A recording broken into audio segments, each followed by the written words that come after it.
Buenas tardes, bienvenidos. Estuvo difícil hacerlos entrar porque hay mucha gente conocida y había un reencuentro que seguramente estamos todos contentos de ver. La idea es tener una charla inicial que la titularon Nuestras vivencias con el maestro Eladio Dieste, a cargo de tres personalidades que lo conocieron muy bien. Gonzalo Larrembebere, Esteban Dieste y Juan Repone, todos conocidos de todos nosotros seguramente. Así que les vamos a dejar un tiempo para que nos cuenten algunas vivencias que quieran compartir con nosotros. Bueno, buenas tardes a todos. Bueno, no puedo decir cómo conocí al ingeniero Dieste. Lo conocí cuando estaba en la cuna. Es decir, que conservo una de las fotografías que más aprecio de mi niñez. Es una en que está en la biblioteca de mi padre, el Eladio, teniéndome a mí en brazos, que posiblemente de 2 o 3 meses. Porque en aquellos entonces Eladio vivía en mi casa. Es decir, teníamos una relación de familia, es decir, mi padre y Eladio padre y Elisa eran conocidos de toda la vida. Y bueno, cuando vino a Montevideo a estudiar, el lugar más natural para alojarse era la casa de mi padre, que era muy grande, estaba vacía, había lugar de sobra, y entonces así sucedió. De modo que lo conozco desde siempre. Además, bueno, con el paso de los años, el conocimiento cambió de carácter, porque, bueno, por un lado yo fui creciendo, por otro lado él naturalmente se casó, se fue a vivir a otro lado, es decir, pero se instauró una costumbre en mi familia, que era que los sábados, prácticamente sin excepción, venía a almorzar. Los almuerzos de los sábados eran una reunión familiar inevitable, que duró hasta los años 80, largos, ¿no? De modo que fueron muchísimos años en que semanalmente yo me reuní con él. Tal vez, después pasaron muchas cosas, es decir, en algún momento yo entré a la Facultad de Ingeniería. Lo he meditado bastante y pienso que fue su influencia directa el que me llevó a estudiar a mi ingeniería. Es decir, en algún momento dudé entre distintas cosas, pero creo que en el fondo yo quiero ser como él, quiero hacer cosas como él. Y creo que yo soy ingeniero gracias a su influencia indirecta, nunca hizo ningún esfuerzo por eso. Hay que pensar que mi padre era abogado, y mi hermano, tengo un hermano abogado y una hermana que estudió abogacía, ¿no?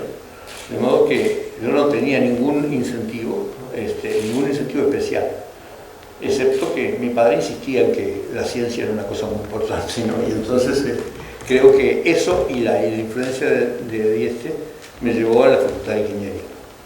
Y en la Facultad de Ingeniería ocurrió una cosa de las más fantásticas que tenía la facultad, que fue profesor mío de mecánica, en los prácticos de mecánica. Bueno, los que fuimos a esos prácticos, que no fueron durante muchos años, porque luego cambió de tareas y de cosas con el nuevo plan de estudios, de modo que fueron pocos años en que dictó el curso práctico de mecánica. Y era una experiencia absolutamente irrepetible, ¿no? Tan irrepetible era que nos traía, me acuerdo, tenía una colección de fichas como de biblioteca, en donde estaban los problemas. Estaban los problemas y eventualmente del otro lado estaba la solución. Entonces nos proponía 3, 4 problemas, pero a duras penas podíamos hacer uno o uno y medio, porque eran problemas conceptuales, difíciles, complejos, no difíciles desde el punto de vista matemático, sino difíciles de entenderlo, de entender cómo funcionaban, cómo eran todos los diagramas de fuerzas, cómo era el movimiento, cómo eran las cosas. Por la mitad del curso nos tranquilizaba: no se preocupen, el examen no va a tener problemas como estos. Porque todos estábamos temblando diciendo: ¿quién hace estos problemas para un examen? Pero eso nos daba una formación extraordinariamente sólida. A tal punto es que hace pocos años, sobre todo para el centenario de su nacimiento, yo junté una colección de esos problemas, pude reunir una colección de esos problemas y están los enunciados publicados en internet para el que quiera ver el nivel de dificultad o de calidad de ese curso de mecánica, del práctico del curso de mecánica, porque no siquiera el profesor del teórico. Creo que todos los que hicimos esos cursos compartíamos eso. Dijimos, la mecánica es esto y no lo que nos enseñaban en las aulas, ¿no? Es decir, eso realmente era una impresión completamente distinta que se tenía. Naturalmente yo no seguí ingeniería civil, de modo que no tengo experiencia sobre clases de ingeniería civil, pero me imagino, extrapolando esta experiencia, que deberían ser igualmente notables. Bueno, a lo largo del tiempo, siempre, después de recibirme y todo eso, hablamos muchísimas veces sobre muchísimos temas. Y si le debo agradecer haber seguido ingeniería, tal vez por su influencia, hay otra cosa que quiero agradecer, y lo quiero hacer públicamente porque inclusivamente lo he dicho más de una vez. Le agradezco haberme hecho conocer a Teilhard de Chardin. Y era un lector profundo de Teilhard de Chardin y de su filosofía, su teología, como católico, ¿no? Como católico y como jesuita. Y a mí me llevó la curiosidad para leer a Teilhard de Chardin y realmente lo considero uno de los más grandes pensadores del siglo XX, ¿no? Entonces, ese es el segundo reconocimiento que quiero hacer. Y quiero hacer un tercer reconocimiento que es casi en broma. Este edificio se llama José Luis Macera y este anfiteatro se va a llamar Eladio Dieste. Esos son los hombres de la generación del 45. La generación del 45, que es conocida por sus éxitos literarios, no es conocida por sus éxitos tecnológicos o en otros aspectos. Pero la generación del 45, que era la generación de la posguerra, la que estaba enfrentada a un mundo nuevo, era una generación que vino a cambiar completamente la estructura del país, a romper con todos los de los antepasados y a hacer otras cosas nuevas. Y eso es lo que explica el taller Torres García, es lo que explica toda la generación literaria y ahí crítica del 45, es lo que explica los ingenieros, los grandes ingenieros, como por ejemplo Dieste, o los grandes matemáticos como José Luis Macera.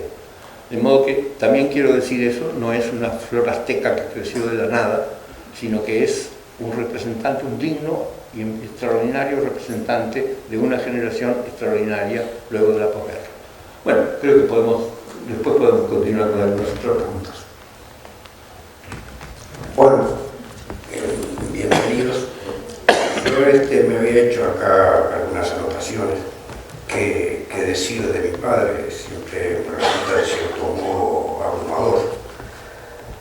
Pero bueno, se me ocurre pensar en mi vida junto con él, desde niño, qué fue lo que me llamó la atención, por qué estudié arquitectura, cosas parecidas a las que acaba de decir Juan Arturo.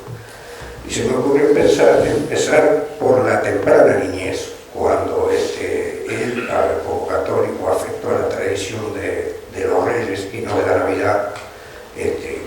Los 6 de enero recibíamos algunos regalos. Y esos regalos no eran cualquier regalo. Por ejemplo, un mecano. Muchos acá sabrán lo que es el mecano, quizás los más jóvenes no.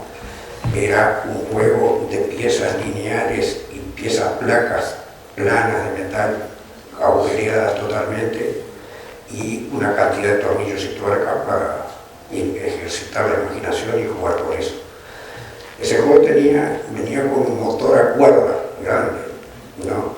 Que había que colocar en las distintas figuras que aparecían en un manual que se podían revisar. Y claro, Eladio empezó a armar el mecano al otro día, y Y empezó con un camión que por supuesto no era del catálogo. Entonces, y bueno, el lunes se fue a trabajar y el camión quedó ahí a medio terminar. Y yo lo agarré y me puse a colocarle piezas, ¿sabes? Según me imaginé que debía continuar. A la noche cuando vino, lo sacó todo lo que le había puesto. El segundo regalo que recuerdo fue una máquina a vapor, que disfrutamos mucho esa máquina a vapor porque tenía un volante que giraba a muy alta velocidad cuando lo asusábamos con un lechero de alcohol y tenía una palanquita que hacía sonar la bocina escapando el vapor. No logramos hacer nada con esa máquina. Él pretendía que usando ese volante pusiéramos una polea o algo y tratáramos de transmitir ese movimiento a alguna otra cosa. No nos resultó fácil. Y luego la cometa, más adelante. Recuerdo que un día se puso a hacer una cometa junto con nosotros, pero claro, no era una cometa cualquiera. La forma sí era un polígono como todas las cometas. Pero el tamaño era que calculo yo unas 4 veces una cometa normal. Y la hizo con papel celofán, que era un papel más resistente. Y fuimos a la Playa Verde, cerca donde vivíamos, a montar la cometa, y recuerdo que costaba aguantarla y que no se deslizara el hilo porque te quemaban los dedos por la fuerza de la cometa. Recuerdo incluso de haberme afirmado y sentir que me levantaba del suelo. En mi caso, tempranamente a mí me gustaba dibujar y creo que se dio cuenta, entonces uno de mis regalos de Reyes fue una caja de 24 colores de Wolf-Faber, que disfruté mucho. Algunos de esos dibujos míos se los mostraba a Augusto Torres, quizá con la idea de inclinarme hacia ese lado. Más adelante tuve la oportunidad de trabajar con Yepes, con el escultor Yepes, que de paso les digo que ustedes tienen acá en el hall de la facultad un busto de Artigas hecho por Yepes, que para mí es el único busto de Artigas que conozco que expresa lo que nosotros tenemos como mito de Artigas. Y bueno, quizás por ese inicio del dibujo, ayudé a Yepes con el mural de la UTE. Quizás a él le interesaba, creo, en cada uno de los hijos en los cuales veía una inclinación, sin decirlo, ir orientándolo, como decía Juan. Así a mi hermano Antonio lo orientó hacia la ingeniería, quería que Antonio fuera astrónomo, y que fuera a estudiar eso fuera del país. No era fácil en los tiempos nuestros. Y después, bueno, la Iglesia Atlántida, íbamos con él a la obra los sábados, cuando no teníamos clase. Yo tenía 10, 11, 12 años y viví todo el proceso de construcción de esa obra que hoy ha sido tan destacada. Vale decir, escuchando a Juan por lo de la generación del 45, que quizás tendríamos que tomar conciencia de que esa obra tiene el significado importante de que obras de arquitectura con nombre de autor desde el modernismo catalán hasta hoy tiene nominados en la lista de patrimonio mundial solo a 3 personas: 2 europeos, Gaudí y Le Corbusier, y un americano, que es creo que eso tiene una significancia para lo que significa esa generación del 45 y la cultura del Uruguay, muy importante, porque yo soy un convencido que la ingeniería es cultura también. Después, bueno, siguiendo un poco con mi vida y su relación con él, la casa de Contador, que se construyó cuando yo iba a cumplir 15 años y habíamos terminado el liceo con mi hermano Juan, el mayor, no debíamos ninguna materia y nos sugirió de ir a trabajar a la obra. Y fuimos a trabajar a la obra como peones, mi hermano y yo. Él pagaba la mitad de lo que ganaba un peón, porque decía que el rendimiento no iba a ser tanto. Fundamentalmente lo que quiero rescatar de eso es la idea de que trabajáramos ahí para que viéramos el trabajo de los obreros, para que viéramos lo que significaba la vida de un obrero, lo que significaba el valor del trabajo humano, del uso respetuoso de los materiales y del trabajo humano y de los materiales que tiene el trabajo humano incorporado, y toda esa visión de lo que llamaba la economía cósmica. Y recuerdo ese verano como uno de los más felices de mi vida, el volver cansado a casa después de las 5 de la tarde, pegarme una ducha y sobre todo los días de quincena, con unos buenos pesos en el bolsillo, ir a tomar un helado, en fin, o a compartir algo con los amigos.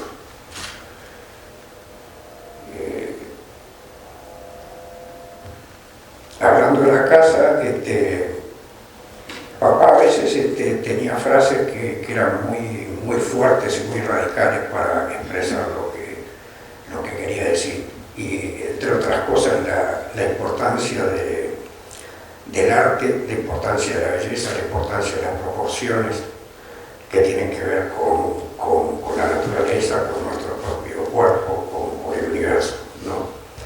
Y entonces conversando, yo ya en esa época había entrado a la facultad y hablando un poco de espacio, de los edificios, de las dimensiones, de repente me dice, lo que pasa es que la gente se enferma de cáncer porque vive en casas mal proporcionadas. O sea, a esos extremos llevaba sus convicciones de lo que debería ser una arquitectura que tuviera en cuenta al ser humano en todas sus dimensiones, las físicas y las espirituales. Bueno, por último, quiero poner otro ejemplo de ya avanzada mi presencia en la empresa, compartiendo trabajo con él, fueron 20 años, y quiero nombrar a la obra que está en el puerto de Montevideo, el Rampón y la Vereiros, porque esa obra también me trae muy buenos recuerdos, porque esa obra surge de un llamado a licitación que hace la Administración Nacional de Puertos para demoler lo que había quedado del edificio ese, que era un depósito que tenía 3 niveles con 200 pisos de madera que habían sufrido un incendio. Entonces la administración llamó a demoler las paredes y construir en ese mismo perímetro y con la misma forma un espacio techado sin columnas con una determinada altura mínima para depósito. Y bueno, cuando la fuimos a ver con mi padre, él enseguida pensó en que el estado de las paredes no era tan malo como para demoler, lo que podían aprovecharse. Entonces presentamos 2 opciones, una como lo pedía la administración y otra conservando las paredes, que era obviamente más alta. Y bueno, se ganó la licitación y recuerdo en conversaciones con mi padre de su respeto por lo que estaba hecho antes, por ese edificio, por las proporciones de la ventana, cómo estaban ubicadas. Me acuerdo que decía, esto seguramente viene del Mediterráneo, esto está hecho por artesanos españoles o italianos. Esa arquitectura que se ve en el sur de Europa, no podemos darnos el lujo de tirar esto, que ya está hecho, nos evitamos las fundaciones, en fin, toda una cosa racional, pero a la vez de respeto por el patrimonio y por lo que antes estaba. Y bueno, una gran satisfacción haber trabajado ahí, de haberme ocupado de ese revestimiento de ladrillo que tiene, cuya razón fue consolidar los revoques de esos muros viejos y ayudar también a tapar, ¿por qué no?, los anclajes que hubo que hacerle para que el vínculo de la viga de borde que soportaba el empuje de la bóveda estuviera bien solidario con la pared. Y bueno, un poco más. Creo que podría seguir hablando horas y a veces cuando hablo me parece que hablo más como ingeniero que como arquitecto, porque un poco se me pegó por los poromos y siempre trabajé alrededor de ingenieros y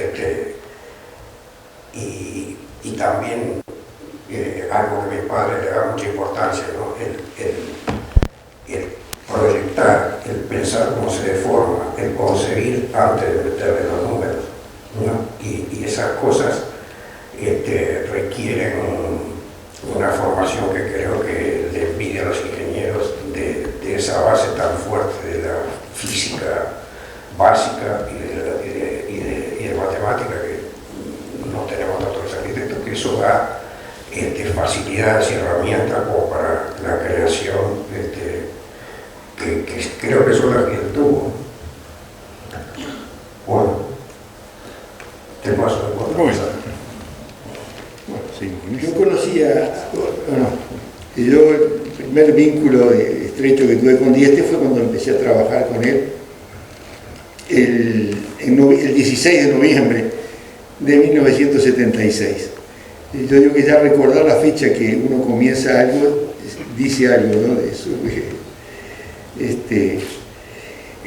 Bueno, al poco tiempo de empezar a trabajar yo en la oficina de Dieste en esa época,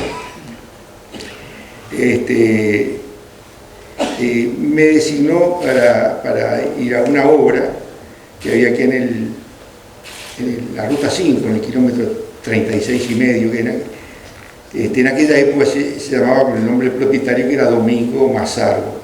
Hoy en día es un complejo que se dedica al envasado y distribución de agroquímicos. En aquella época tenía otro destino, era un packing de frutas. Bueno, pero yo lo agarré cuando estaba recién empezado y a mí me costó bastante darme cuenta de qué tipo de obra era, pero iba con él todos los días en el auto y no me hablaba mucho, no me explicaba mucho, pero no sé cómo fue que él lograba que los que estábamos alrededor entendiéramos de qué se trataba la construcción. Increíble, era un fenómeno muy raro. Eso, aprender sin palabras prácticamente. Y esa bóveda es una bóveda de una tipología que se llama autoportante. Son bóvedas que trabajan esencialmente, son de cañón corrido y que trabajan en el sentido longitudinal como vigas. Y tienen también una distribución de solicitaciones en la dirección transversal, que al ser una bóveda autoportante mucho más grande que las que él había hecho hasta ese momento, manifestaba los efectos de algunas acciones que no se manifestaban en bóvedas chicas. Bueno, resulta que una de esas manifestaciones fue que los pilares intermedios, no los pilares que están en los extremos, que sí reciben una acción horizontal de la última bóveda y por tanto reciben un empuje horizontal además de la descarga vertical, y que por tanto deben ser considerados como contrafuertes y no solo como pilares, o sea, como pilares que además deben soportar una acción horizontal. Eso él lo tenía muy claro, pero no sabía, o no, en este momento no había percibido totalmente que los pilares interiores también percibían una desigualdad de empuje, a pesar de que le llegaban dos bóvedas al hilo pilar, por efecto del momento flector que le hacía la losa de borde y que se iba distribuyendo en las bóvedas interiores, y tenía efectos decrecientes, pero ya considerables, decrecientes pero suficientemente importantes como para ser percibidos a través de deformaciones en los pilares que estaban en la fila contigua al exterior. Bueno, él se dio cuenta de eso y resulta que las bóvedas se deformaban, esos pilares, y eso en el medio de una construcción enorme, muy importante. Yo esto me di cuenta después, yo tuve que procesarlo mucho tiempo y nunca vi que Dieste eso le preocupaba, él tenía que resolver eso. Él era el único que podía resolver ese tema que no se había tenido en cuenta al comienzo de la obra. Yo lo vi muy metido en el trabajo ese, nos hacía hacer algunos experimentos en obra para tratar de cuantificar el efecto de esa solicitación, saber cuánto valía eso, de acuerdo, como siempre lo hacía, a través de las deformaciones, ¿no? Bueno, entonces probó algunos métodos con tensores inclinados y eso para tratar de sujetar esos pilares, hasta que al final cuantificó eso y realizó pequeños contrafuertes en esos pilares intermedios, de manera de pequeños refuerzos que transformaban ese pilar en un pequeño contrafuerte que absorbía esos esfuerzos. Eso fue todo un proceso que se debió realizar, que él debió realizar en el curso de la obra, no para después, no proyectarlo para el futuro, sino tiene que resolverlo en el curso de la obra. Una cosa que yo ahora lo veo como algo delicado. Yo me acuerdo que él, si bien trabajaba mucho en eso, nunca lo vi angustiado por eso, ¿no? Lo vi con mucha fe, estudiando, y yo casi que me atrevería a decir que disfrutando del lío ese. Disfrutando. Increíble, ¿no? Bueno, todas esas cosas, yo agradezco a la vida haber tenido ese ejemplo, porque después a mí me hizo también tratar de... A mí me preocupa mucho más que él, porque la capacidad son no comparables, la de uno y otro, pero tratar siempre cuando hay un problema en una obra, ocuparse mucho de él, darle y saber que al final eso se puede de alguna manera resolver. Y resulta que me contagió ese disfrute por resolver los problemas que se iban suscitando, ¿no? En la obra. O sea, para él era eso como poner a prueba un poco la capacidad del ser humano que conoce la física para tratar de resolver un tema con una mezcla de experimentación, intuición y una base brutal que tenía él de conocimiento físico-matemático, muy importante. Bueno, ¿qué pasó? Después, con el tiempo, y elaboró una teoría sobre eso, interpretó analíticamente ese tema y pudo cuantificar analíticamente el tema del empuje sobre los pilares interiores al exterior. Pero en ese momento no. Esa obra le sirvió a él como una prueba, un experimento en el cual él avanzó en su teoría, y luego, entonces yo me di cuenta ahí que las cosas no se escriben analíticamente y después se hacen. Eso creo que es la ciencia, ¿no? Es un ir paso a paso en el cual combina lo que la base físico-matemática que tiene en el caso de los problemas reales, ver cómo se pueden resolver, avanzar, resolverlos y luego imaginar, interpretarlos analíticamente. Entonces después sí, para la próxima vez que aparecen uno ya tiene la interpretación matemática del problema y puede ya prever cómo va a ser la estructura para que no suceda eso. Bueno, yo ese disfrutar de los problemas de la obra, se lo agradezco mucho que nos haya dejado ese ejemplo, ¿no? Y tiene mucho que ver con lo segundo que quería decir, de las tres cositas que recuerdo, entre muchas, es que ese gusto por el trabajo, ese gusto por su actividad, nos lo contagiaba a todos los que estábamos, ¿no? Y a mí me sucedió una cosa que era nuevo en mi vida. Disfrutaba de los lunes de mañana. Eso es una cosa que realmente se lo tengo que infinitamente agradecer, porque los lunes viene toda una semana de trabajo. Bueno, pues todos nosotros realmente disfrutábamos de ese primer encuentro con él, los jóvenes ingenieros y arquitectos que había en ese momento en la oficina. Él nos reunía los lunes y bueno, ahí planificábamos, y nos decía con no muchas palabras el programa que había que hacer en la semana. Y bueno, esa era la aventura semanal que arrancaba los lunes, y ese sentimiento también me acompañó toda la vida. Y eso es lindísimo, ¿no? Porque por eso todavía, a la edad que tengo, todavía sigo trabajando porque me gusta, ¿no? Creo que eso se lo debo a él. Hay un último aspecto que también me quedó impregnado y que se ha ido como acentuando, incluso ahora que no está, ¿no? Es el respeto por el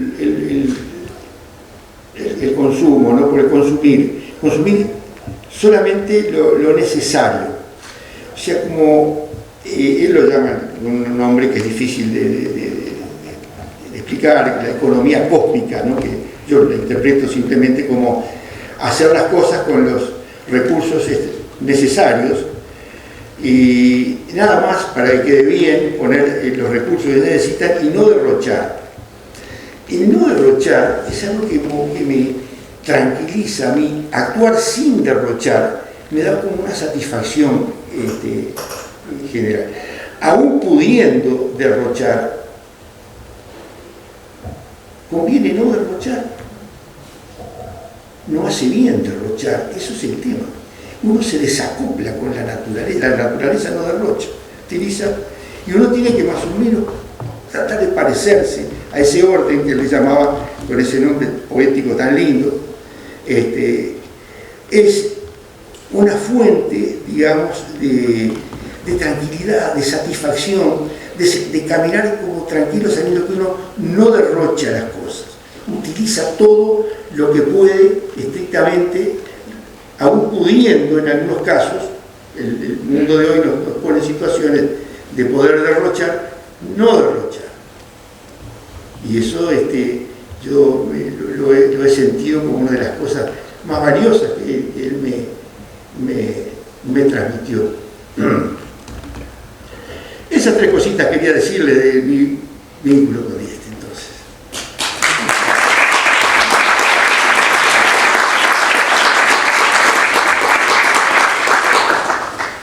Yo quisiera agregar algo sobre la economía cósmica que ha sido mencionado las 3 veces y que es una idea precisa, concreta y que está a lo largo de toda la obra de Vieste. Enunciado en pocas palabras se puede decir: no pongas 2 ladrillos donde se necesita uno.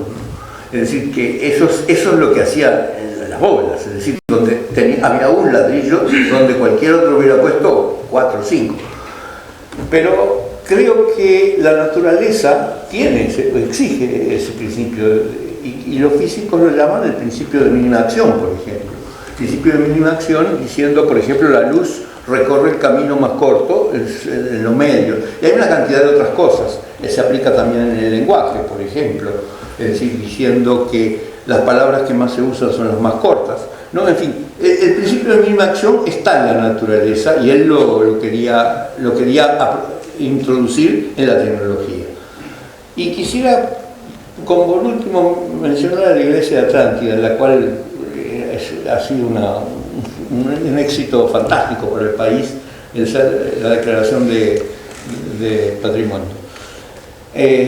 Yo sé que esto que voy a decir no es exacto, pero para mí la iglesia de Atlántida es un monumento a la exponencial, a la función exponencial, porque las curvas que emplea la iglesia son, por un lado, yo diría una sinusoide, porque por más que no sea una sinusoide exacta, el borde de la iglesia es aproximadamente una sinusoide que recorre el perfil del conoide de las paredes. Y los techos son catenarias, es decir, cosenos hiperbólicos. Es decir, pero el coseno hiperbólico y el coseno son hijas de la exponencial, son variantes, son funciones especiales de la exponencial, casos especiales de la función exponencial. Es decir, la economía cósmica es lo que establece es esa iglesia es un monumento a la línea recta y a la función exponencial. Es decir, creo que siempre me pareció eso, y a pesar de que tal vez no sea exactamente la idea original. Y recordando el argumento de la economía cósmica, recuerdo que una vez al desencofrar un edificio que está todavía en Rivera y Ponce, no, Rivera y Soca, ese edificio quedaba a 3 cuadras de mi casa. Entonces siento que tocan el timbre en mi casa y me viene a buscar, vení a ver esto, que estamos desencofrando. Entonces llegué a la obra, era mediodía, los obreros no estaban, es decir, estaban en el receso de almorzar, estaba él solo en la obra, y estaba desencofrando por primera vez. Eso era un conjunto de bóvedas y luego un techo que salía volado. Y entonces los encofrados estaban montados sobre cajas de arena que, según yo recuerdo, era el método egipcio para sostener las cosas. Entonces la caja de arena tenía una tapa al costado y entonces la arena empezaba a salir y se vaciaba. Entonces eso hacía que el apoyo de toda la estructura fuera bajando lentamente. Y entonces, ¿qué decía? Iba bajando en cajas de arena, pegándole martillazos a las puertas, él personalmente, solo en la obra, y yo mirando asombrado lo que estaba haciendo, ¿no? Y entonces el paso siguiente es otro. Tenía una alfajía con un clavo, que terminaba en un clavo. Y entonces, lo que hacía, tomaba la alfajía y se la metía en un orificio que había en uno de los ladrillos de la bóveda. La ponía hasta ahí y marcaba en la pared con un lápiz a dónde llegaba. Y entonces yo decía, ¿qué está haciendo? Estoy midiendo la caída. Quiero saber si la bóveda se mueve un par de milímetros o un par de centímetros. Entonces, para eso lo estaba haciendo con todo ese sistema científico. El palo con un clavo en un agujerito y una raya en la pared con un lápiz. Y se da vuelta y me dice, si Ricaldoni me ve, me mata. Eso es la economía cósmica.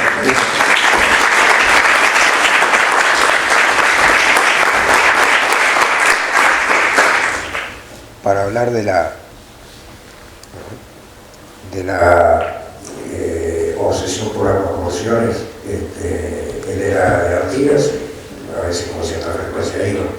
Y un día se trajo un cristal de cuarzo de este tamaño y lo colocó en un panel donde tenían unas cosas que le gustaban y rodeó con un círculo la dimensión del cristal de cuarzo y trazó una raya entre la parte del cristal que vendría a ser como la cabeza y la parte que vendría a ser la raíz, como por ejemplo en un diente.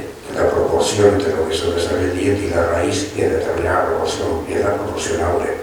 Y el cuarzo ese tenía proporción áurea, y él quiso señalarlo ahí para mirar y tenerlo en cuenta. Cada vez que yo estaba dibujando alguna cosa, un corte o eso, muchas veces me decía, está en proporción. Y llega un momento con el ejercicio de tener en cuenta esas cosas que hasta naturalmente uno proyecta en proporción casi sin darse cuenta, porque lo tenemos incorporado, ¿no? en nuestro ser. Bueno, no sé si hay una pregunta o lo dejamos acá. Agradecemos la presencia de los ingenieros y arquitectos y agradecemos su trabajo. Bueno, vamos a invitar a la decana de la Facultad de Ingeniería, María Simón, al decano de la Facultad de Arquitectura, al arquitecto Marcelo Danza, al decano de Ciencias Económicas y Administración, contador Jorge Saguer, y el rector de la Universidad de la República, Universidad de Economía, Rodrigo Aguín, a hacerse presente. Antes de darle la palabra, Voy a leer la nota que la decana de Facultad de Ingeniería, ingeniera María Simón, envió al Consejo de la Facultad de Ingeniería para lograr esto. 19 de agosto de 2021. Señores integrantes del Consejo de la Facultad de Ingeniería, por la presente hago llegar la propuesta de denominar la sala de actos del Polifuncional José Luis Macera como sala Profesor Ingeniero Eladio Dieste. La Declaración de Patrimonio de la Humanidad de la Iglesia de Cristo Obrero en Atlántida es en este caso un desencadenante, pero no el principal motivo. Eladio Dieste fue un egresado ilustre y docente de esta casa y profesor honoris causa de la universidad. Su contribución a la cultura tecnológica va mucho más allá de sus obras, pues otros ingenieros y arquitectos adoptaron el método de la mampostería cultural para construir obras innovadoras, funcionales y bellas. Su pensamiento va también más allá de lo tecnológico, hacia una ética del uso de los recursos naturales, incluido el trabajo humano, ética profunda que se une a la estática y a la estética. María Simón, decana de Ingeniería.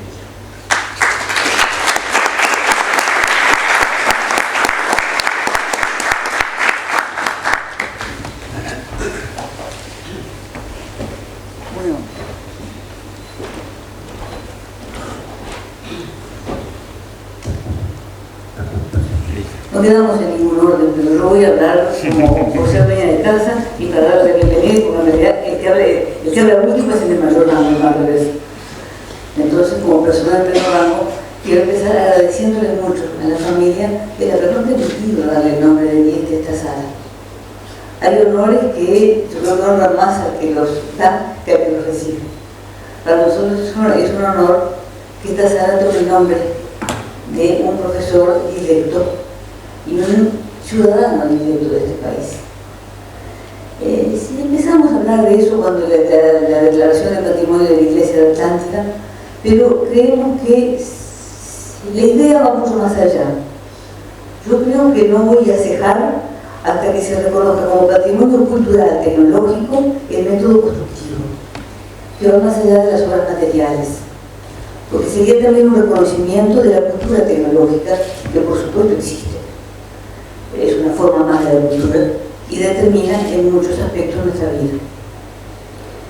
Uno de los aspectos que se distinguen en Dieste es ese de la cultura tecnológica y el del cultivo de la tecnología en forma responsable. Así como algunas ciencias tienden a explicar el universo, como la física, la tecnología más bien tiende a modificarlo. Pero la idea es que lo modifique de acuerdo a las necesidades humanas y sin que nuestro pasaje resulte dañoso o resulte lo menos dañoso posible. En Dieste se alían la investigación tecnológica con como se dijo, lo experimental y con un profundo conocimiento teórico y respeto por las ciencias básicas. Esas conjunciones hacen que la ciencia y la tecnología en un país avancen juntas y se alimenten la una a la otra, generando una cultura propia. No deja de ser simbólico en ese sentido del respeto y la influencia de la teoría que la sala se ubique en el polifuncional que lleva el nombre de José Luis Macera. Sabemos que además de pertenecer a una misma y fecunda generación, como dijo Juan, eran amigos entre ellos y que Dieste a veces se apuntaba a cosas, consultar a Macera en texto, hablar con Macera, y a Macera me encantaría seguramente, porque las ciencias fundamentales muchas veces se ven interpeladas, ricamente, enriquecidas por las preguntas que le llegan desde las tecnologías. No quiero hablar mucho, creo que una de las conclusiones de lo que nos contaron es que además de ser una persona brillante, fue una persona cálida, afectuosa y me atrevería a decir que feliz.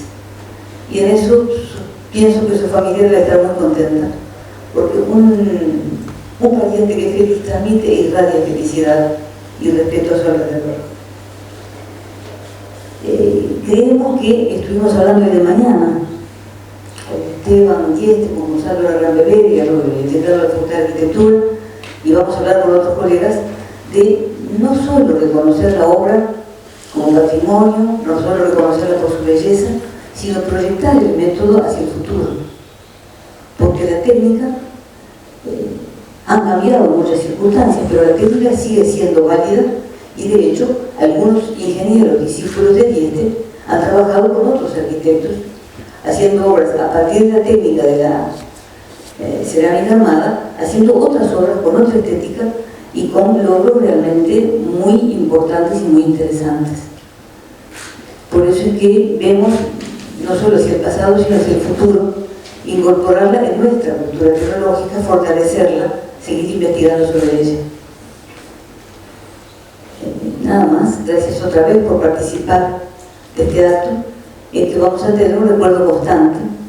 Es un local que, además de ser compartido o cercano a la figura de Macera, también es de 3 facultades, y no deja de ser simbólico eso, porque este polifuncional es de las facultades de Arquitectura, Ciencias Económicas e Ingeniería. Y no en vano hemos estado hablando de la estática, de la física, de la estética y la funcionalidad y de la economía de recursos, que es también de las cosas que se estudian en economía cuando se habla de la prosperidad y de la prosperidad responsable de las naciones. Muchas gracias.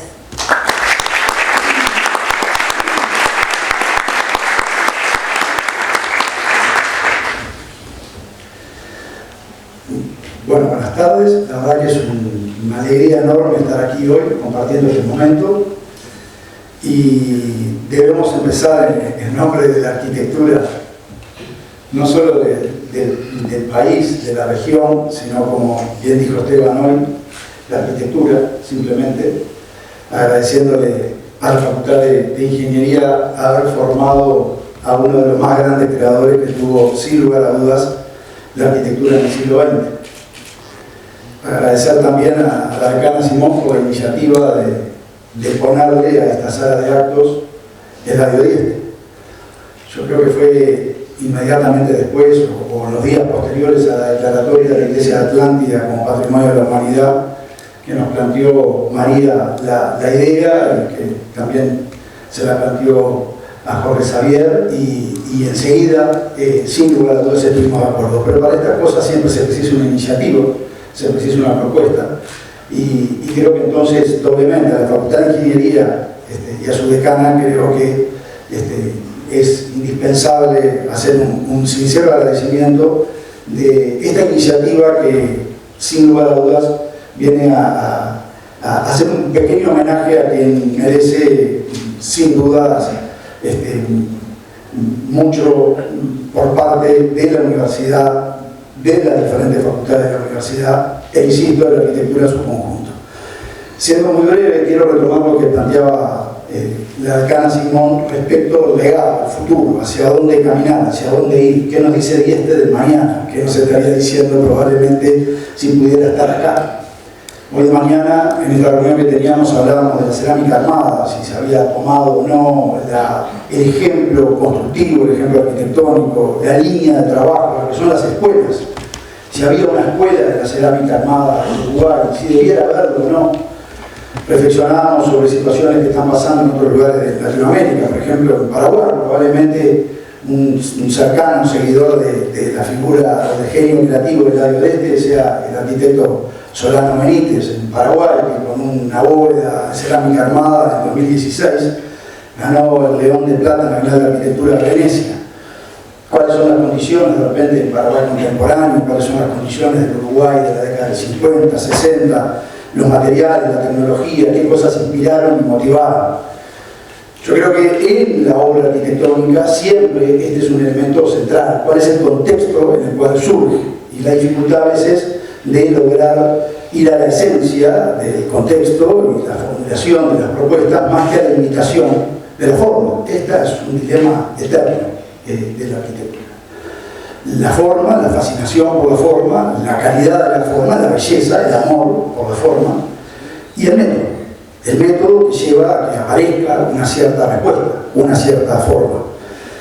Respecto a eso, respecto a uno de los grandes creadores de la arquitectura del siglo XX, de la humanidad, o sea, sin lugar a dudas es una persona que trasciende grandemente nuestro país y la región. Si tomamos la iglesia del Cristo Obrero, la iglesia de Atlántida de algún modo como referencia, y probablemente por algo también fuera elegida para, más allá de aspectos coyunturales, de ubicación, etcétera, para hacer de algún modo simbolizar en esa entrega del patrimonio de la humanidad, también el reconocimiento ahí. Yo creo que hay varias cosas que se sintetizan en ella, que hacen a y que hacen al legado y que hacen al homenaje que creo que cualquier persona que se formara hoy en arquitectura o ingeniería debiera tener presente. Por un lado, el inconformismo, lo describieron muy bien en las anécdotas que contaron. Obviamente que lo conocí sí en alguna entrevista para la revista Trazo, la revista del Centro de Estudiantes que hicimos en algún momento, pero no tuve más relación que esa y la admiración que cada estudiante y arquitecto siente por su figura. Pero es el inconformismo el que le llevó a concebir la cerámica armada. El inconformismo respecto al valor que tenían los galpones, lo que significaba gastar ese dinero para hacer la iglesia en un lugar como Atlántida y la convicción de que debían encontrar algún método constructivo que permitiera, con un mismo costo o menor en lo posible, lograr un efecto, una lógica, una arquitectura que tuviera unas calidades que no tenía el galpón. Pero un inconformismo vinculado con creatividad, entonces. El inconformismo que es crítica del solo, que no propone, que no arriesga, que no hace, que no pone sobre la mesa soluciones, probablemente no va a ser eso. O sea, es un inconformismo con creatividad. Esto que está en la esencia, creo, de su propuesta, va acompañado de dos elementos centrales que lo nombraron todos. Uno, la búsqueda de belleza. No sabía que pensaba que no podía llegar a enfermarse de cáncer porque era una vivienda mal proporcionada, pero la búsqueda de belleza es algo que está en la esencia de la creación y creo relevante las anécdotas que contaron al respecto, pero vinculado al cientificismo, digamos, ¿no? O sea, intuición y después ensayo y trabajo y prueba, ensayo y trabajo y verificación. Hoy de mañana también lo hablábamos. Probablemente nada de esto pueda surgir sin una capacidad, y ahí está el talento, de intuir y de ver y de entender también el equilibrio de dónde está la belleza. Hay un momento en donde esa situación, ese instante, también es intransferible. Pero es imposible también conseguir la figura de Dieste sin entender su compromiso social y su religiosidad, y quizás sean parte de una misma cosa, y quizás la economía cósmica también nos venga a hablar de lo mismo. Dieste fue una persona, en vano, la iglesia del Cristo Obrero también tiene este origen de un muy elevado compromiso social, que lo han recordado hoy en las anécdotas, y cada vez que las personas allegadas a él lo recuerdan, siempre está también vinculado a él, asumiendo responsabilidades y roles dentro de los cuales está la creatividad arquitectónica, la creatividad tecnológica y el vínculo, el compromiso directamente con los involucrados, con el obrero, con el que trabaja, con lo que contaba Esteban hoy respecto de pretender que sus propios hijos fueran los que pusieran los ladrillos uno sobre el otro. Entonces, a esto le sumo estudio. Yo, sin lugar a duda, que la finalización de la iglesia de Roncham, un par de años antes de idear, concebir la iglesia de Atlántida, la ubicación de sus vanos, sin duda que también hay inspiración, estudio, conocimiento, vinculación con la contemporaneidad arquitectónica, creativa, un compromiso muy grande también con eso, con el estudio, con el conocimiento, de lo que estaba ocurriendo en ese momento también en el mundo, en los diferentes ámbitos creativos. Yo, en ese sentido, creo que siempre el homenaje, además del recuerdo, sin duda enormemente valioso en el nombre de un salón de actos, en las clases, en lo que se pueda también transmitir a generaciones futuras, debe estar siempre en esa capacidad de inspiración. Esto que decía Rompone, que ¿no? O sea, nunca quiso estudiar ingeniería, pero uno no podía no sentirse inspirado por eso, por los lunes de mañana, ¿no? Esto creo que es de alguna manera el principal homenaje para cualquier profesor, más allá de también en la Facultad de Arquitectura en el 92 lo nombró profesor ad honorem y bueno, más allá de todos los homenajes y las que sin duda son necesarios y bienvenidos. Creo que el gran homenaje siempre de un universitario, de la universidad, es la proyección y la inspiración a futuro. Así que muchísimas gracias por esta idea. Gracias.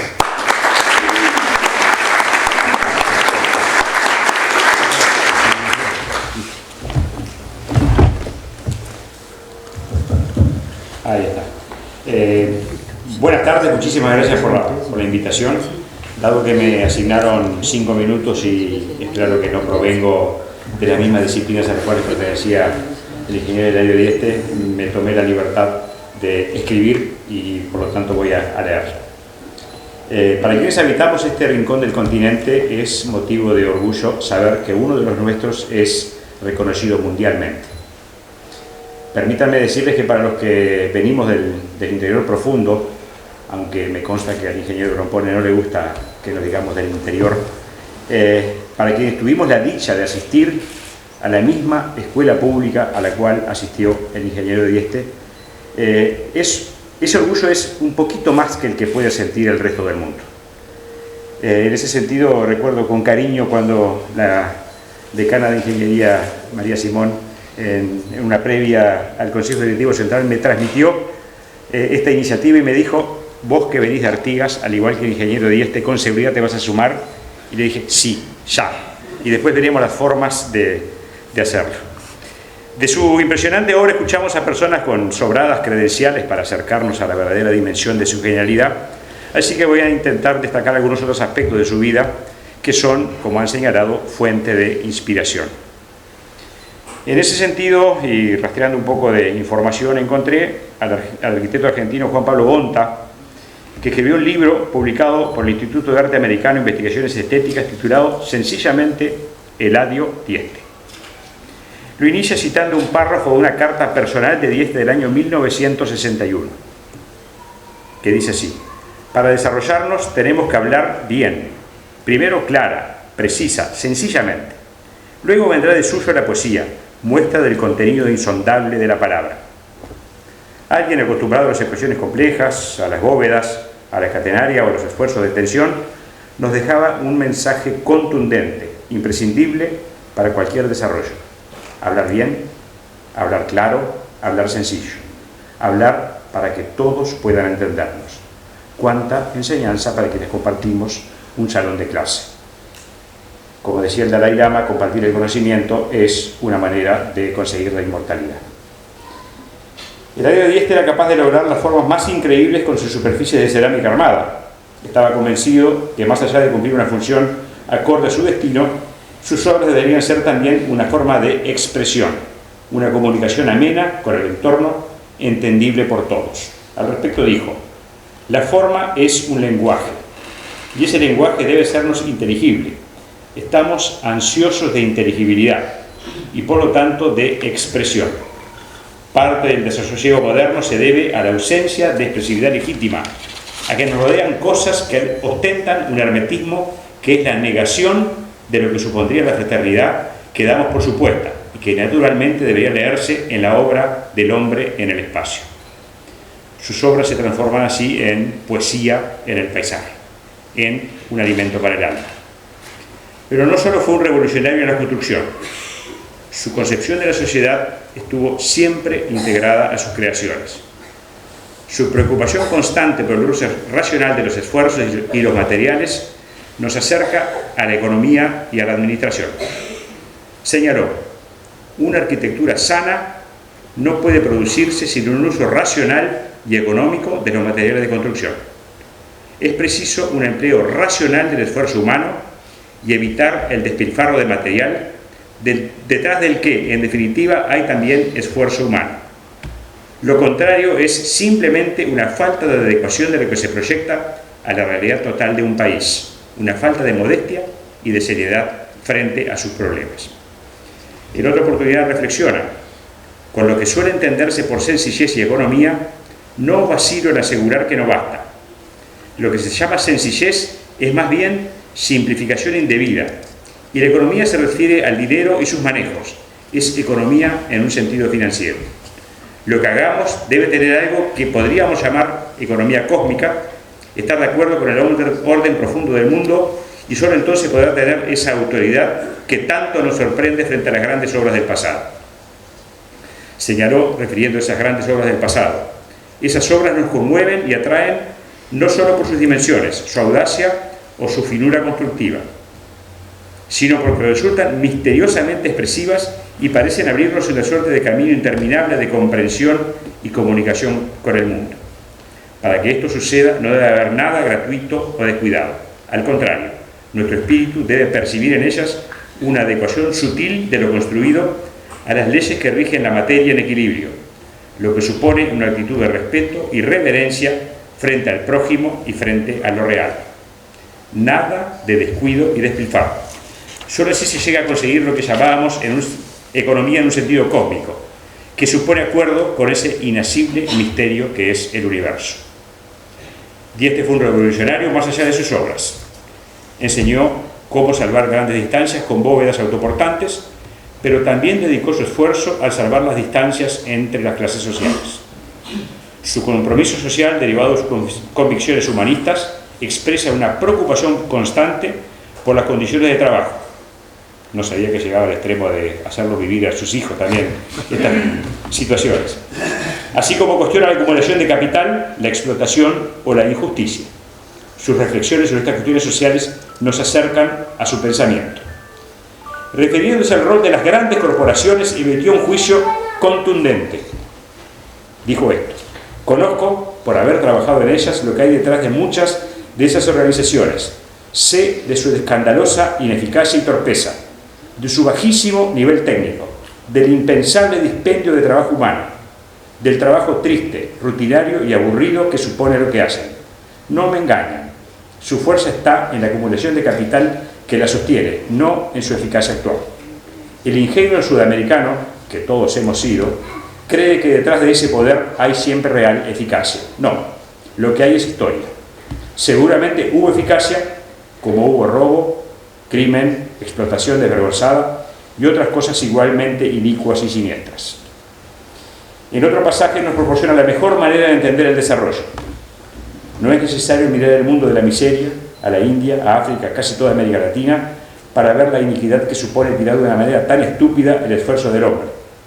Los mismos Estados Unidos están llenos de enormes lamparones de miseria e insatisfacción legítimas, y es a corregir esas carencias que debe dirigirse el esfuerzo humano, no a satisfacer el apetito de un confort sin sentido de ínfimas minorías que con esas fruslerías quieren llenar un vacío que así no podrán colmar.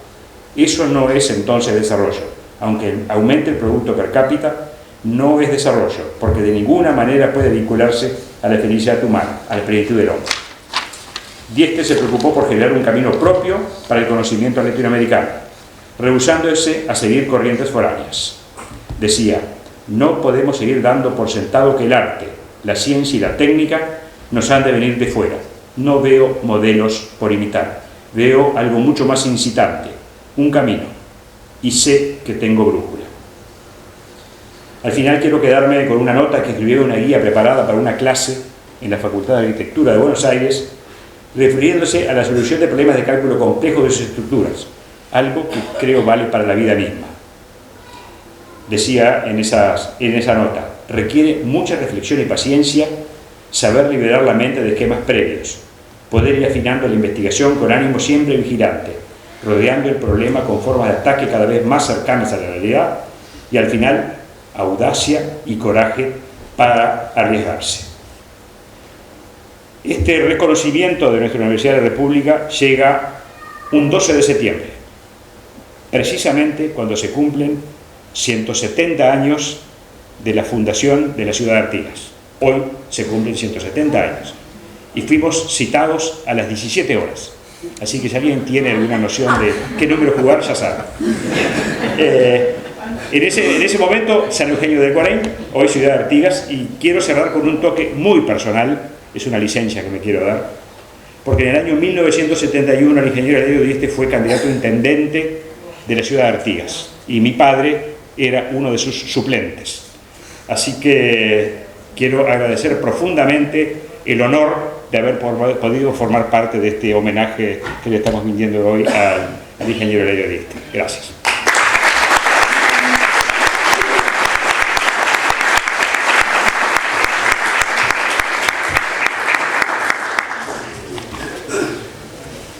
cuenta de la vida.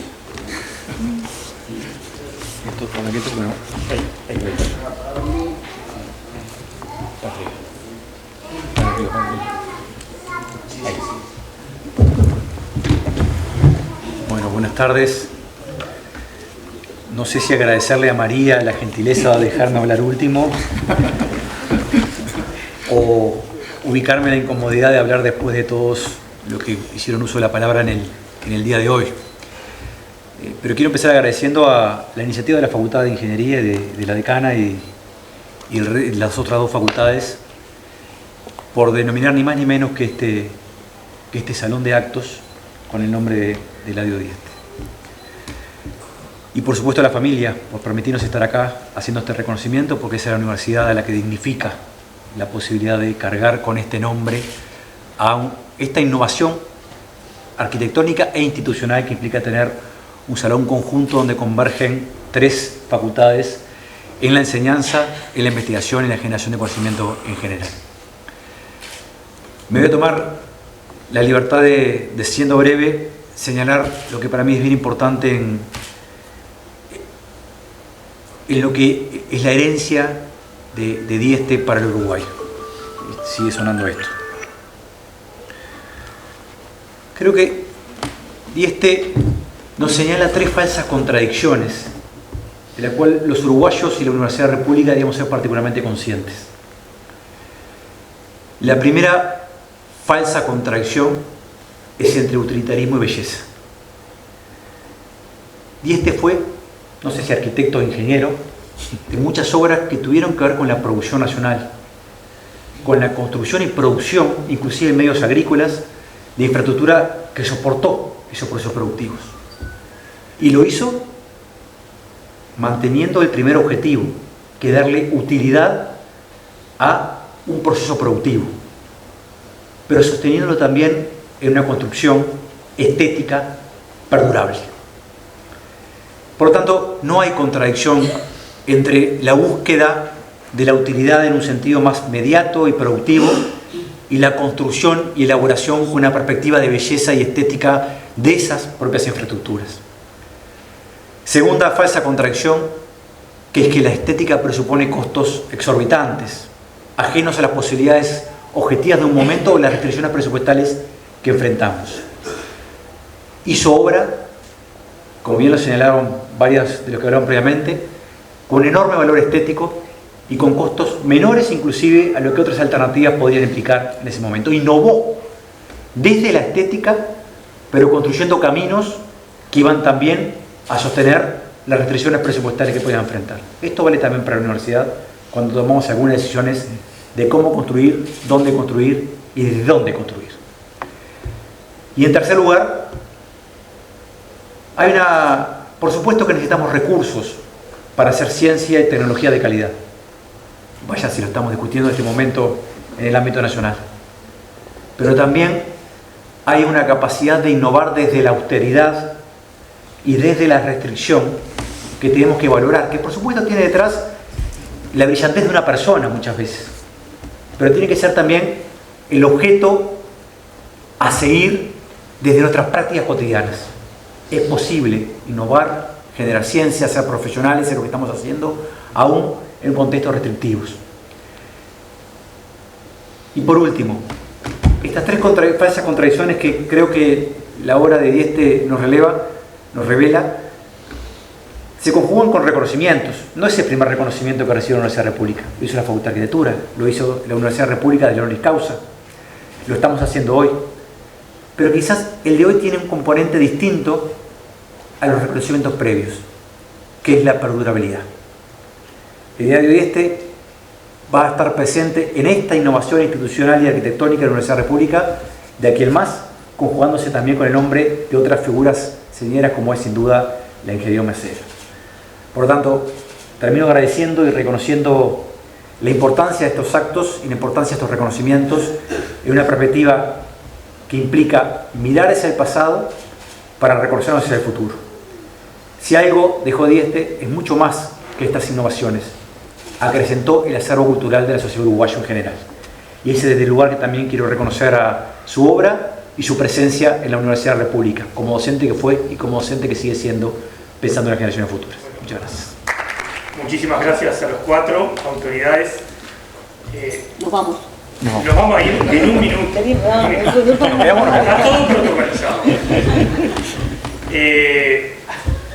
Voy a decir yo una cosa. Tuve el placer de haber estado en el consejo que lo nombró profesor Arnold en arquitectura y después establecer un vínculo, y ahora lo confirmaba con Gonzalo.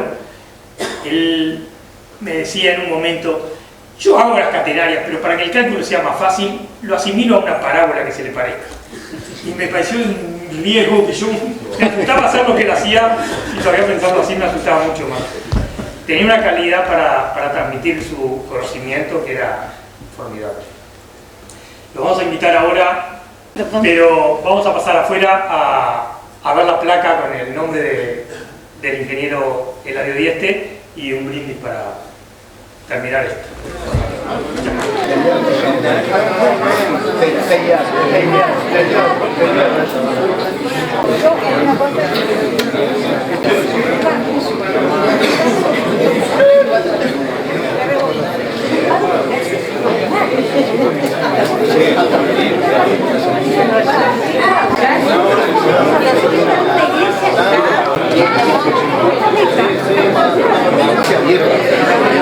Hizo todo lo demás, que es espectacular.